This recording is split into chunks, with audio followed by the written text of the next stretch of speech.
बिस्मिल्लाहिर्रहमानिर्रहीम। अस्सलाम वालेकुम फ्रेंड्स, मेरा नाम फ़हीम है और आज हम बात करेंगे बिज़नेस रिटर्न्स। इससे पहले जो हमने वीडियो बनाई थी जो आपके साथ मैंने शेयर भी किया है, उसमें ये कि सैलरी पर्सन का रिटर्न कैसे फ़ाइल करते हैं, उसमें क्या-क्या चीज़ें रिक्वायर्ड होती हैं और कौन सी चीज़ कहाँ पे लिखना होता है। इसके बाद फिर हमने जो इससे लेटेस्ट वीडियो बनाई है उसमें ये है कि हमने ये देखा है कि जो बिज़नेस रिटर्न होता है उसको हमने एक्सेल शीट में सिंप्लीफाई किया हुआ है, यानी उसका हमने इस तरह डिफ़ाइन किया हुआ है कि उसमें जो हमारा जो बिज़नेस रिटर्न होता है और वो भी जो सेल टैक्स में रजिस्टर होता है उसको उसका जो रिटर्न है उसको हमने कैसे फार्मूलेटेड किया हुआ है एक्सेल शीट में, यानी उस पर जो फार्मूले लगे हैं उसको हमने बिल्कुल सिंपल तरीके से किया हुआ है और वो कैसे वर्किंग करता है। तो आज हम बिज़नेस रिटर्न जो है उसको देखेंगे कि वो होता क्या है और कैसे हम इसको फाइल करेंगे। फ्रेंड्स, ये देखें कि हमने बिज़नेस रिटर्न खोल लिए, इसमें ये दो पार्ट्स हैं बिज़नेस से रिलेटेड। ये एक्चुअली होता क्या है कि ये मैन्युफैक्चरिंग और ट्रेडिंग जो है, यानी जो मोस्टली जो उसमें रिटर्न रजिस्टर होते हैं, सेल टैक्स में रजिस्टर होते हैं। मैन्युफैक्चरिंग और ट्रेडिंग जो है, ये तो मैन्युफैक्चर आपको तो पता है, जो कोई फैक्ट्री वगैरह या जो मैन्युफैक्चरिंग करता है, जो ट्रेडिंग आइटम्स हैं वो जो या तो होलसेलर है या रिटेलर है, और ये वो बिजनेसेस इसमें आ रहे हैं जो तकरीबन रिटेलर से रिलेटेड है और जो मोस्टली उसमें रजिस्टर नहीं है सेल टैक्स में। ठीक है, तो हम आज इसका करेंगे मैन्युफैक्चरिंग ट्रेडिंग का। मैन्युफैक्चरिंग ट्रेडिंग में मैंने आप लोगों को पहले भी बताया कि ये जो रजिस्टर होते हैं हमारे पास सेल टैक्स में। तो अब हम यहाँ पे क्या लिखेंगे, cross sell during the year. जो हमने जितनी भी सेल किए हैं वो हम यहाँ पे टोटल सेल लिखेंगे। हम इसको एज्यूम करते हैं कि हमने 10 लाख की सेल की है।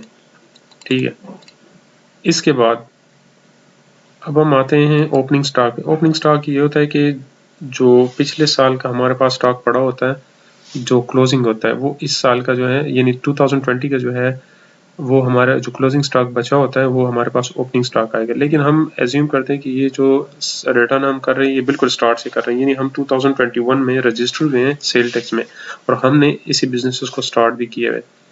तो हम यहाँ पे ओपनिंग स्टॉक नहीं लिखते, इसकी ज़रूरत ही नहीं है। हाँ, अगर ये नेक्स्ट ईयर में आएगा और इसमें जो स्टॉक बचेगा तो ये अगले साल का जो है हमारा ओपनिंग स्टॉक होगा। अब इसी साल के दौरान जो हमने परचेजेस किए वो हम लिखेंगे। सपोज हमने परचेजेस किए 6 लाख की,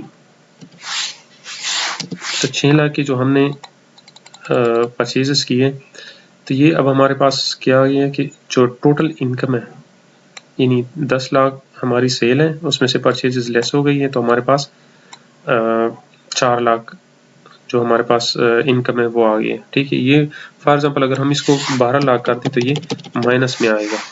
माइनस में क्यों आ रहा है? क्योंकि 2 लाख माइनस में आएगा क्योंकि हमारी जो सेल थी वो कम थी परचेजेस से। ठीक है, तो इस वजह से हम लॉस में आ गए। तो हम क्या करते हैं कि इसको हम 6 लाख करते हैं और 4 लाख जो है हमारे पास प्रॉफिट आ गए। ठीक है, अब आप जो है इसी जो आपका जो ट्रेडिंग या मैन्युफैक्चरिंग उसके यहाँ पे एक्सपेंसेस भी लिख सकते हैं, अगर नहीं तो फिर ये मैनेजमेंट एडमिनिस्ट्रेटिव सेलिंग एक्सपेंसेस है यहाँ पे भी लिख सकते हैं। हाँ, एक और चीज़, अब आपका जो है अगर साल के आखिर में कोई स्टॉक बचा हुआ है, क्लोजिंग स्टॉक रह गया है, अब हम इस तरह अज्यूम करते हैं कि वो हमारे पास जो है 60,000 जो है 60,000 का स्टॉक हमारे पास बच गया है, तो वो हम यहाँ पे लिखते हैं। ठीक है, तो 4 लाख जो है वो ऑलरेडी हमारे पास इनकम आ रहा है। ठीक है, जो सेल्स माइनस परचेजेस प्लस जो ऑलरेडी क्लोजिंग स्टॉक में पड़ा हुआ है, मतलब ये हमारे पास और भी रह गए थे, 4,60,000 का हो गया। इसमें हम क्या करते हैं, अब हम इसमें एक्सपेंसेस लिखते हैं। मैनेजमेंट एक्सपेंसेस जो है, मतलब जो हमारा बिजनेस कंसर्न है उसका उसकी जितने भी एक्सपेंसेस है वो लिखते हैं। तो फॉर एग्जांपल हम रेंट दे रहे हैं 8,000 पर मंथ का, तो ये आ जाएगा 96,000। इसके बाद टैक्सेस भी हम दे रहे हैं 5,000 ये पर ईयर के। इसके अलावा सैलरीज दे रहे हैं, फॉर एग्जांपल हम दो हमारे पास बंदे हैं, उसको हमने हायर किया, उसको 5,000 देते हैं, ये 10,000 हो गई, तो 1,20,000 जो है हमारा टोटल साल का जो है उसकी जो सैलरीज आ गई हैं, बाकी इलेक्ट्रिसिटी बिल भी कर दे, ये भी कर दे, फॉर एग्जांपल 20,000 कर दें। ये मैं वैसे एज्यूम कर रहा हूँ, आप अपना भी लिख सकते हैं। इस तरह नहीं है कि आप इसी को ही ले लें, इसी को उठा लें। आप आपका जो बिजनेस है आप उससे रिलेटेड भी कर सकते हैं। मतलब जो एक्चुअल तो 100% तो नहीं हो सकते, लेकिन ये कि अगर 90% 80% भी ठीक है तो आप लिख लें, ठीक है। लेकिन मैं जस्ट आप लोगों को समझाने के लिए यहाँ पे लिख रहा हूँ। अच्छा, स्टेशनरी का भी छोड़ दे, बाकी जो है प्रोफेशनल भी छोड़ दे, जो इनडायरेक्ट एक्सपेंसेस है, मतलब इसके अलावा जो एक्सपेंसेस आ रहे हैं वो हम लिख लेते हैं कि 40,000 है, ठीक है। हम लिखते हैं इस तरह, क्योंकि हमने ऑलरेडी जो है वो रेवेन्यू हमारी इतनी आ रही है कि हमने उसमें वो करना है, एडजस्ट करना है।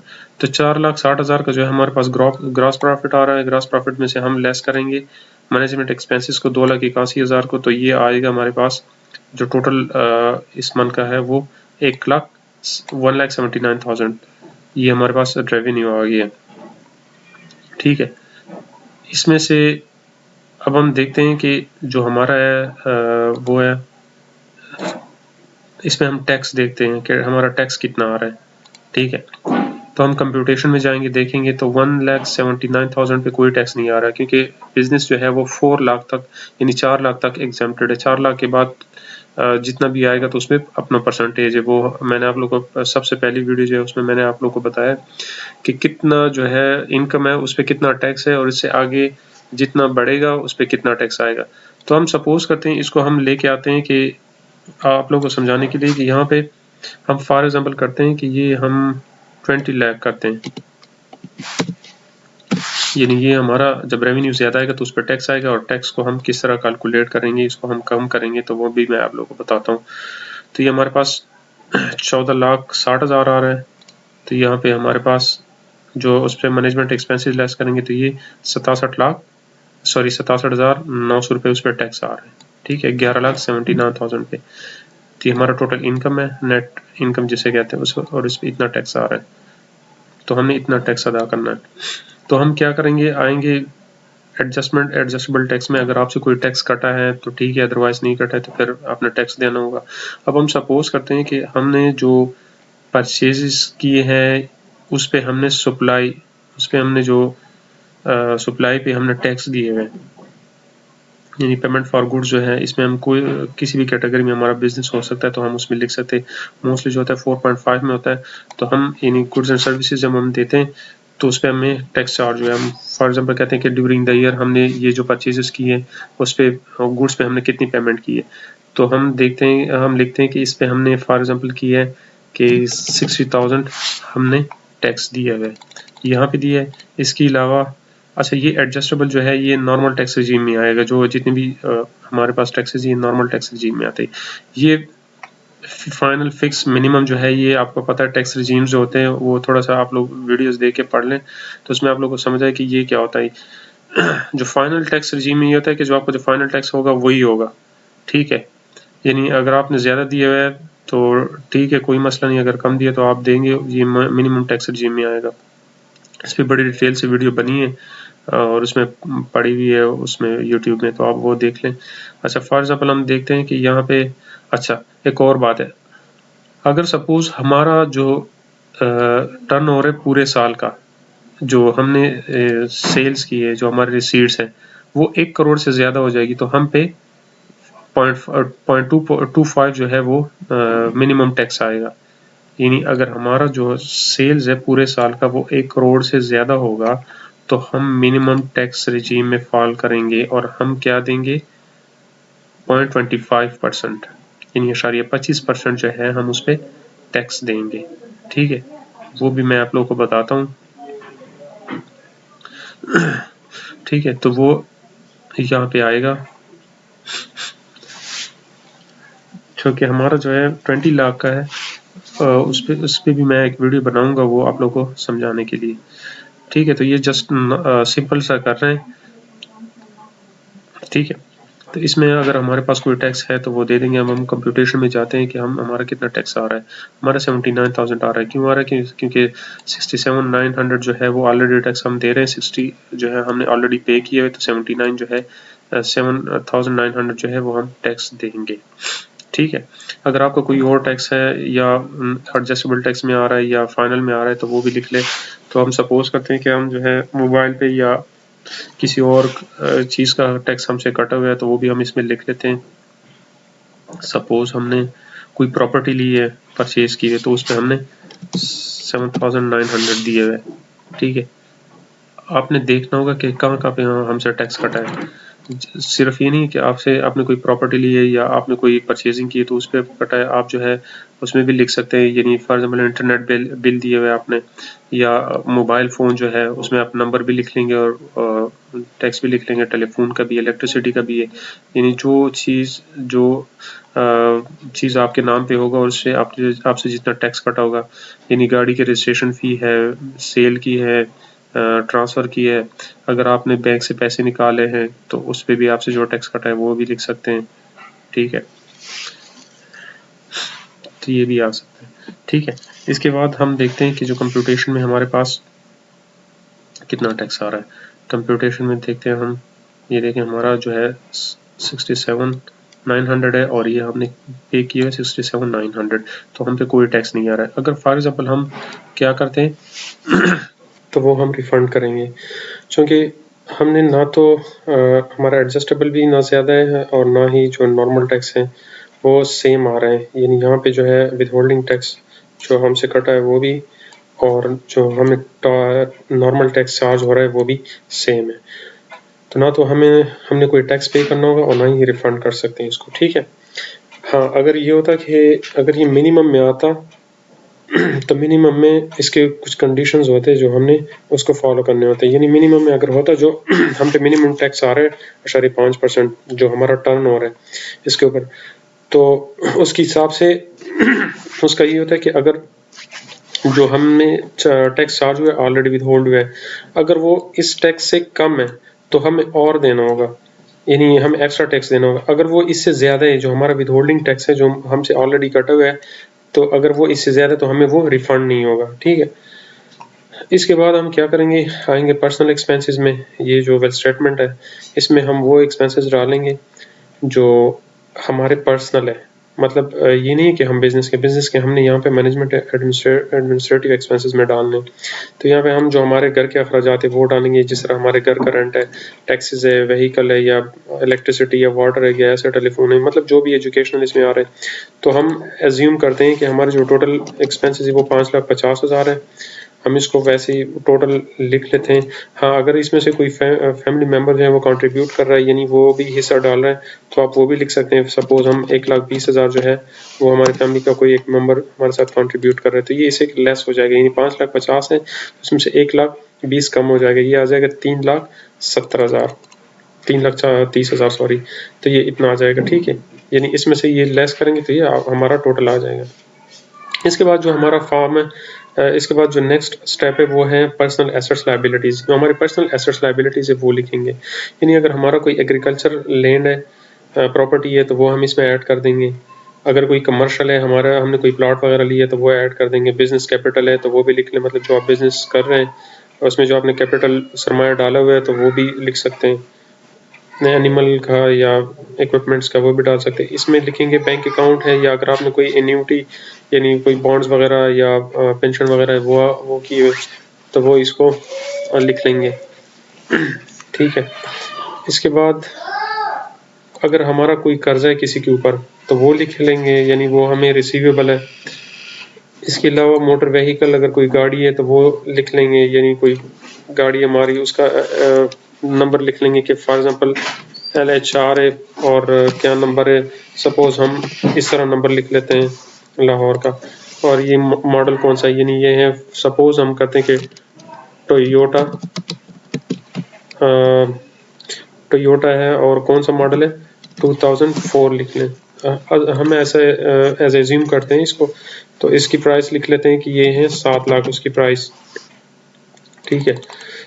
इसमें प्रीशियस पोजेशन में आएंगे कि जो हमारी गोल्ड है या नेचर, यानी गोल्ड टाइप की जो है वो लिख लेंगे। यानी इसमें लिख लेंगे बिलोंग टू वाइफ, अक्सर लिख लेते हैं, यानी 10 तोला गोल्ड जो है वो भी लिख लें। तो इसका जो है ना हम नहीं लिखेंगे क्योंकि ये किसी और का है। एक बात जहन में याद रखें कि जो प्रॉपर्टी या जो भी चीज़ है या आपको गिफ्ट हुआ हो या किसी और के नाम पे हो, किसी और की हो, या वो इनहेरिटेड में हो, तो वो उसकी हम प्राइस नहीं लिखेंगे। फॉर एग्जांपल हम एग्रीकल्चर लिख लेते हैं कि ये हमारे पास जो है इस्लामाबाद में एक हमारी जो है एग्रीकल्चर लैंड है, लेकिन वो चूंकि हमें आबा अजदाद से मिली, हमारे पेरेंट्स वगैरह से मिली, तो वो हम इनहेरिटेड कर लेंगे, ठीक है। और लिख लेंगे कि कितने वो है, फॉर एग्जांपल 2 कनाल है। यहाँ पे एड्रेस लिख लेंगे, यहाँ पे जो चीज़ है मतलब जो कंटेंट है वो लिख लेंगे कि एग्रीकल्चर लैंड इनहेरिटेड है और 2 कनाल की है, तो वो हम 0 लिख लेंगे। इसके अलावा जो यहाँ पे रेजिडेंशियल और इसमें भी अगर है तो इसी तरह लिख लेंगे, यानी 5 वाले प्लाट या कोई फ्लैट वगैरह या जो भी है वो लिख लेंगे। अदरवाइज फिर हम क्या करेंगे कि उसकी जो है यानी F10, सपोज हमारी इस्लामाबाद F10 में जो है कोई प्रॉपर्टी है और वो है शॉप है जो हमने रेंट पे दी है या जो भी है, शॉप नंबर 3, और मतलब 200 तकरीबन लिख लेंगे, वो कितनी है 1200 स्क्वायर फीट है, ठीक है। तो वो हम यहाँ पे इसको मेंशन करेंगे और इसकी प्राइस लिख लेंगे। अगर इनहेरिटेड है तो इसको इसकी प्राइस मेंशन करने की ज़रूरत नहीं, मतलब इसकी वैल्यू जो है वो मेंशन करने की ज़रूरत नहीं है। अगर अदरवाइज हम क्या कर लेंगे कि ये लिख लेंगे कि फॉर एग्जांपल ये 50 लाख की है, ठीक है।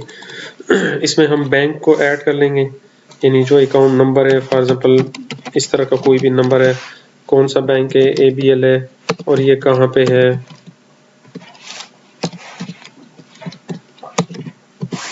ठीक है।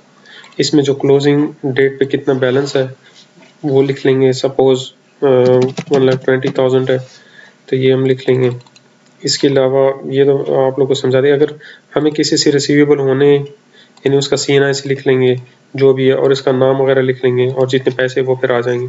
इसके अलावा हमने क्या लिखना है जो ऑलरेडी इसमें मेंशन भी है, हाउस होल्ड इफेक्ट्स, यानी घर के जो जितने सामान है या जो भी है सामान पड़ा है वो लिख लेंगे, जो हमारी पर्सनल है वो भी लिख लेंगे, हमारे पास कैश कितना है वो लिख लेंगे इसमें। इसके बाद एनी अदर एसेट्स, अगर कोई और एसेट है तो वो लिख लेंगे, यानी सपोज फर्नीचर है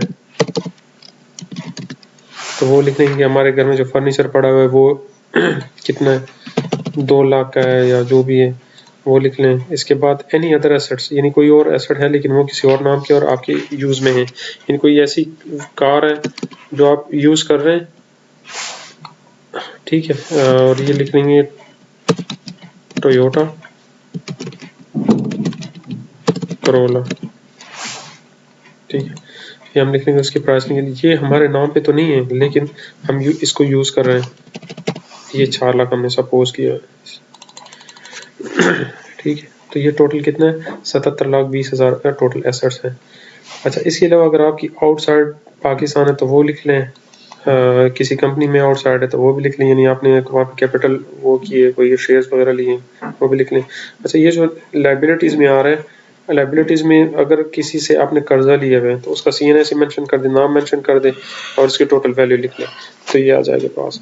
अच्छा, ये लास्ट में जो रिकन्सिलेशन ऑफ नेट एसेट्स है, इसमें ये है कि अगर आपका प्रीवियस रिटर्न आपने फाइल किया है तो उसमें ये मेंशन होगा, अदरवाइज फिर यहाँ पे प्रीवियस में ये नहीं आएगा, ठीक है।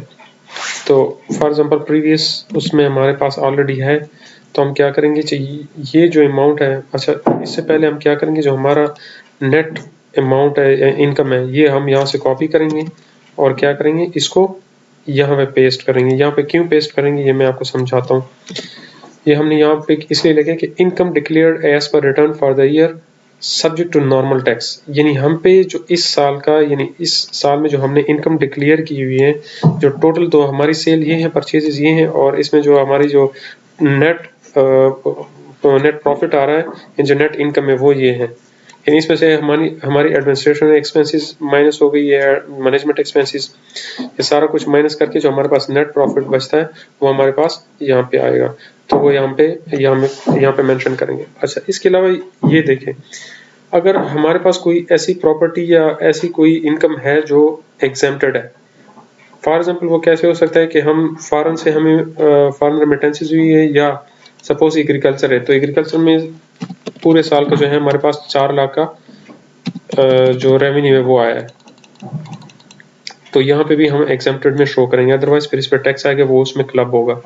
तो हम क्या करेंगे, इसको भी यहाँ पे लिख लेंगे,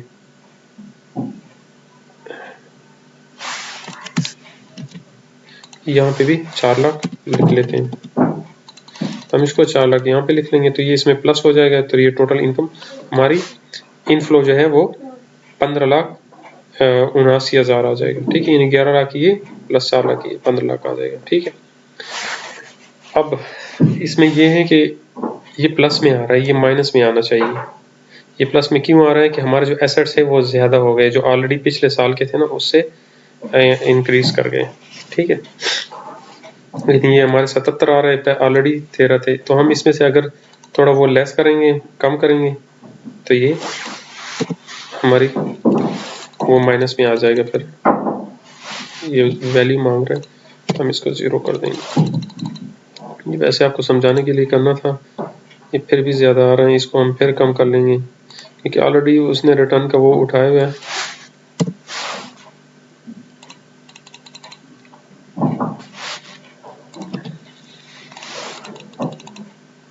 ठीक है, ये माइनस में आना चाहिए, ये माइनस में आ गया। ठीक है, यानी ये जो है हमारा कैश इंक्रीज हो गया, वो ऑलरेडी हमारा डिक्रीज हो गया था। इसका मतलब ये है, जो आपको पॉइंट दे रहे हैं, माइनस का मतलब होता है कि आपका जो कैश है वो इंक्रीज हो गया, या जो एसेट है वो इंक्रीज हो गया। अगर आपका प्लस में आ रहा है तो वो आपका डिक्रीज हो गया, तो आपने इसको माइनस पे लेके आना है।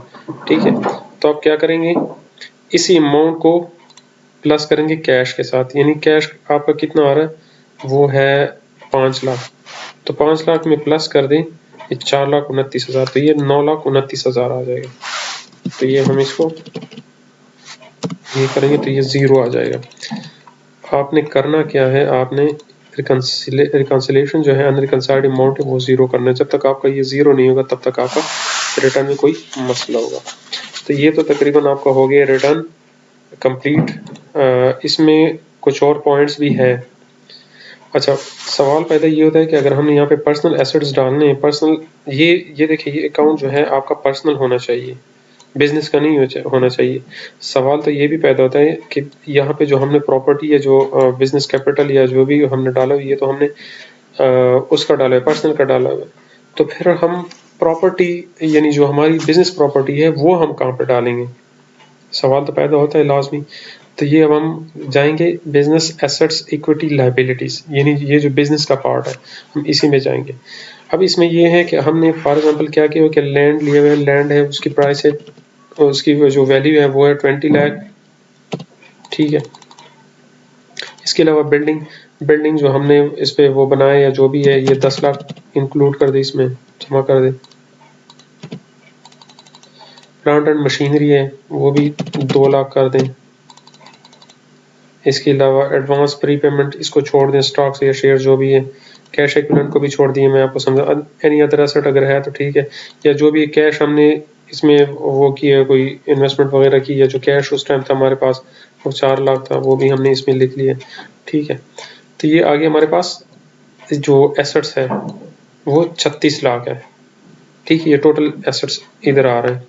अब फॉर एग्जांपल जो हमने कैपिटल जो इसकी वो की है, कैपिटल हमने इसमें डाली है 40 लाख की है, सॉरी 40 नहीं, इसको कम करते हैं, ये करते हैं 15 लाख। ठीक है, ये आ गया 15 लाख। इसमें हमने बोरोइंग की है या क्रेडिटर लिए या जो भी है, तो ये आ रहा है हमारे पास 36 लाख और ये आ रहा है 15 लाख। तो ये तो इससे ज़्यादा है, इसको हमने आपने पढ़ा होगा अकाउंट्स एंड फाइनेंस में, उसमें ये कि जो इक्विटी हमारी होती है वो equity equal to assets and liabilities. ठीक है, हमारी जो इक्विटी वो एसेट्स लायबिलिटीज़ के बराबर होनी चाहिए। तो हमारा जो कैपिटल है वो तो 15 लाख है और एसेट्स हमारे 36 लाख है, तो हमने इसकी इक्वल करनी। तो ये क्या होगा, हम इसको अदर लायबिलिटीज़ में डाल देंगे, यानी इससे जो कम है, तो 15 जमा ये 21 लाख आ जाएगा। तो हम इसको 36 और 36 ये बराबर हो गया। अगर फॉर एग्जांपल ये था हमारे पास 20 लाख का और ये कोई बोरविंग की हमने, यानी किसी से लॉन्ग टर्म बोरविंग की है, उसमें हमने 5 लाख ये डाल दिए और क्रेडिटर्स से कोई वो लिए, क्रेडिट वगैरह लिए बिजनेस के लिए, तो ये आ रहा है हमारे पास 27 लाख और इसको करते हैं 12 लाख, तो ये आ गया हमारा 37 लाख और ये 36 लाख है। तो हम क्या करेंगे, अदर एसेट्स में डाल देंगे 1 लाख। तो इसको हमने इक्वल करना है, जब तक इक्वल नहीं होगा तब तक इसमें मसला होगा। यानी ये 37 लाख, ये भी 37 लाख है। अब देखिए बिजनेस कैपिटल में जो हमारे पास है वो हमारे पास कितना आ रहा है, यानी 37 जो हमारे कैपिटल और इक्विटी एसेट्स के बराबर आ रहा है, यानी एसेट जो हमारे इक्विटी एंड लायबिलिटीज के बराबर आ रहा है वो है 37 और 37। ठीक है, तो ये आपका बराबर होना चाहिए। बाकी इसमें तो और कुछ भी नहीं है, बस तकरीबन ये कंप्लीट ही हो गया और ज़्यादा आपने इसमें वो नहीं करना है कि अगर आपका जो है क्या कहते हैं, इसमें बहुत सारे पॉइंट्स हैं लेकिन आपने उसमें ज़्यादा डीप में नहीं जाना है। आप डीप में जाएंगे तो फिर आपके लिए मसला बनेगा, सरदर्द बनेगा। तो जस्ट इसमें ये है कि आपने मैन्युफैक्चरिंग ट्रेडिंग आइटम्स में डालना है, इधर जो टोटल आपकी सेल है, परचेजेज है, ये डालेंगे। फिर इसके बाद मैनेजमेंट एक्सपेंसेस ये इसमें लेस हो जाएंगी। तो आपके पास अपनी इक्विटी, बिजनेस एसेट्स इक्विटी का करना है, ये भी डालना है। और अगर नहीं है सपोज तो कोई मसला नहीं, जो है वो लिख लें, अगर नहीं है तो वो ज़ीरो कर दें। अगर कोई और इनकम है, फॉरेन इनकम है या एग्रीकल्चर इनकम है, हाँ कुछ लोग ऐसे भी होते हैं जो बिजनेस में कर रहे हैं साथ में सैलरी भी ले रहे हैं, अगर आप इसमें सैलरी भी ऐड करेंगे तो बिल्कुल कर सकते हैं। अगर आपकी पेंशन है, यानी जो एन्युटी या पेंशन है वो भी इसमें ऐड कर सकते हैं। उसके लिए अलहदा वो है एक फॉर्म है, मैं आपको दिखाता हूँ।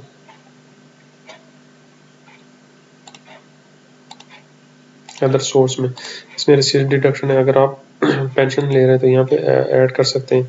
ठीक है, यानी ये इससे रिलेटेड है, जितनी भी आपकी वो इनकम आ रही है वो आप यहाँ पे लिख सकते हैं। ये सोर्स ऑफ इनकम के वो सारे वो पार्ट्स हैं। ठीक है, तो यहाँ पे भी लिख सकते हैं। इसके अलावा अगर आपको रेंट आ रहा है तो रेंट आप इसमें लिख सकते हैं, यानी यहाँ पे लिखेंगे रेंट कितना रिसीव हो रहा है। ये इसका कुछ और वो है, मतलब मेथोडोलॉजी है, वो भी आप कर सकते हैं। ठीक है, लेकिन इसमें हम इंशाल्लाह इस पर कोई और वीडियो बनाएंगे और बहुत जल्द आप लोगों के साथ शेयर करूँगा। ठीक है, आज मेरी तबीयत ख़राब है तो मैं ज़्यादा वो नहीं कर सकता। आप लोग का कोई भी क्वेश्चन हो इससे रिलेटेड तो आप लोग बिल्कुल पूछ सकते हैं। ठीक है, अगर आपका ये रिकंसाइल आएगा तो आपने क्या करना है, इसके बाद वेरिफिकेशन कोड डालना है, इसको वेरीफाई करना है और इसको सबमिट करेंगे। लेकिन आपसे एक और चीज़ भी मांगेगा, वो ये है कि आपने एट्रीब्यूट डालना है। जब आप इसको सबमिट करेंगे तो वो कहेगा कि एक एट्रीब्यूट इसमें ऐड कर दें, तो इसमें ऐड कर दें जो आपके बिजनेस से रिलेटेड है, यानी जो भी आपका बिजनेस है वो कर दें। यानी अगर आपका रियल स्टेट का है या किसी भी से रिलेटेड बिजनेस तो वो सिलेक्ट कर दें, अगर उससे रिलेटेड नहीं है तो आप इधर अदर लिख लें, और अदर रिटेलर का भी है जो भी है, ठीक है, इसमें लिख लें तो ये इसमें आ जाएगा। ठीक है, इसके अलावा आपने क्या करना है, एट्रीब्यूट भी आ जाएगा तो आप इसको सबमिट करेंगे। बाकी इसमें कुछ नहीं है, आपने इसमें वेरिफिकेशन कोड डालना है, इसको वेरीफाई करना है, सेव करना है, सबमिट करना है। ठीक है, ये हो गया आपका बिजनेस का पार्ट। बिजनेस रिटर्न हो गया कि इसको कैसे सबमिट करेंगे। इसके बाद फिर इंशाल्लाह आगे एक और वीडियो बनाएंगे। ठीक है, तब तक के लिए इजाज़त दीजिए। अल्लाह।